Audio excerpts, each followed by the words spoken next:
Mkuu wa Iran umegeuka gumzo duniani baada ya maelfu ya wananchi kufurika katika viwanja vikubwa ili kushuhudia hafla ya kipekee ya ndoa za pamoja zilizokutanisha mamia wanandoa waliojitokeza kuonyesha uzalendo wao kwa taifa lao wakati wa mvutano mkubwa wa kijeshi unaoendelea kati ya Iran, Marekani na Israel. Hafla hiyo kubwa ilifanyika katika maeneo mbalimbali ya Tehran, lakini tukio kubwa zaidi lilikuwa katika uwanja maarufu wa Imam Hussein, ambapo wanandoa 110 walifungishwa ndoa kwa pamoja mbele ya umati mkubwa wa wananchi waliokuwa wakishangilia, wakipiga makofi na kuwapa maua ya waridi wanandoa hao. Kilichofanya tukio hilo kuwa tofauti kabisa na harusi nyingine duniani ni mazingira yake ya kijeshi, kwani wanandoa wengi waliasili kwenye hafla hiyo wakiwa ndani ya magari ya kijeshi yaliyokuwa na bunduki nzito juu yake, huku baadhi ya askari wakiwa wamesimama pembeni ili kulinda eneo hilo. Pamoja na mazingira haya ya kivita, bado kulikuwa na mapambo ya harusi, muziki, furaha na mavazi meupe ya wanaharusi yaliyofanya tukio hilo lionekane la kipekee sana.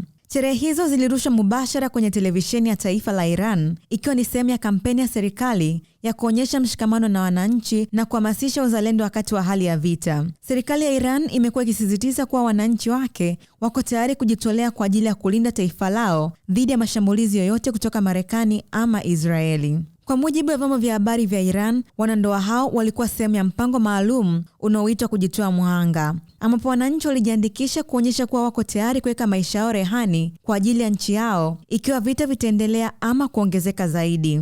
Miongoni mwa mambo yaliyovutia hisia zaidi ni jinsi harusi hiyo ilivyokuwa ikichanganya furaha ya ndoa na ujumbe wa kijeshi kwa wakati mmoja. Upande mmoja kulikuwa na maua, nyimbo za harusi na maharusi walivalia mavazi mazuri na shangwe za wananchi, lakini upande mwingine kulikuwa na magari ya kivita, askari wenye silaha na ujumbe wa kuhamasisha watu kuwa tayari kuilinda Iran. Katika baadhi ya maeneo ya Tehran, mahema maalum yaliwekwa ambapo wanajeshi walikuwa wakitoa mafunzo ya msingi ya matumizi ya silaha kwa wananchi waliokuwa wamejitokeza kushuhudia hafla hizo. Hali hiyo ilionyesha jinsi serikali ya Iran inavyojaribu kuandaa wananchi wake kisaikolojia na kimwili wakati wa mvutano huo mkubwa wa kijeshi. Jukwaa kuu la hafla hiyo pia lilikuwa limepambwa kwa picha kubwa ya kiongozi mkuu wa Iran, Ayatollah Mojtaba Khamenei, ambaye ameripotiwa kutoonekana hadharani tangu achukue nafasi hiyo baada ya kifo cha baba yake Ali Khamenei, ambaye aliripotiwa kuuawa na Marekani mwanzoni mwa vita hiyo. Baadhi ya wanandoa waliozungumza na vyombo vya habari walisema kuwa licha ya hali ya kivita, bado vijana wana haki ya kuendelea na maisha ya kawaida, ikiwemo kuoa na kuolewa.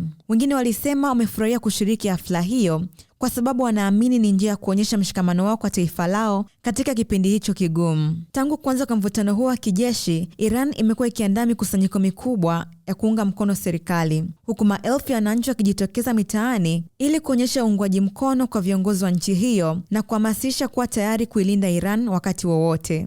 Mwandaaji na msimulizi wako ni mimi Consolata Chaliga wa Ayo TV.